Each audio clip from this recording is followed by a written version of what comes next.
এর ব্যাকগ্রাউন্ডটা আমাদের দেখতে হবে। আমরা একটা স্লোগান দিচ্ছি, দিল্লি না ঢাকা, এইটাই কিন্তু আমাদের মূল ব্যাপার।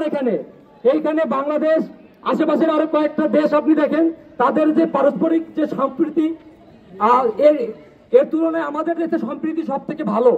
5 তারিখে 5 আগস্ট সরকার পতনের পরে আমরা এই ফরিদপুরে যতগুলো মন্দির আছে আমরা টিম তৈরি করে করে এগুলো পায়রা দিয়েছি। কিন্তু তার পরবর্তীতে কিছুদিন পরে দেখলাম যে এখানে আন্দোলনে হাজার হাজার মানুষ, তারা কোথায় ছিল যখন আমরা মন্দির পায়রা দিচ্ছি? আপনাদের মন্দির আমরা পায়রা দেই, আর আমাদের ভাইদেরকে আপনারা করেন হত্যা। এইখানে আমাদের মুসলমান ভাইয়েরা গত 2-3 দিন আগে অ্যাডভোকেট আলিফ যে নিহত হলেন, এরপরে যে ধৈর্যের পরিচয় দিয়েছেন, সারা বাংলাদেশে সাম্প্রদায়িক সংঘাত বা দাঙ্গা না ঘটিয়ে, এইটাই আমাদের সব থেকে বড় জয়।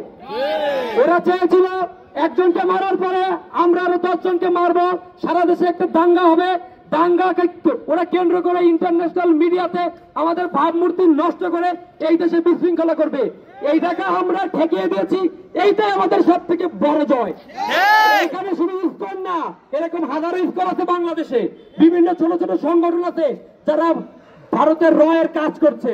এর ভিতরে আছে আপনার ডেইলি স্টার আছে, আপনার প্রথম আলো আছে, এরা বহু বছর ধরে কাজ করে যাচ্ছে।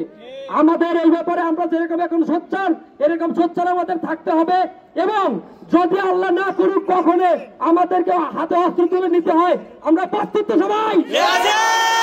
অতএব আমরা এই সম্প্রীতির দেশে আমরা শান্তি চাই, আমরা সংঘাত চাই না। হিন্দুরা আমাদের ভাই, আমাদের কাছে কাঁধ লেগে আন্দোলন করেছে, আমরা একসাথে আছি, একসাথে থাকবো। আমরা হিন্দুদের সর্বোচ্চ সিকিউরিটি দিব, কিন্তু হিন্দুদের ভিতরে ঢুকে বিভিন্ন ধরনের সংগঠন যদি এই দেশে কোন ধরনের সাম্প্রতিক সম্প্রীতি নষ্ট করতে চায়, এর বড় প্রতিশোধ দিতে আমরা সর্বদা প্রস্তুত আছি।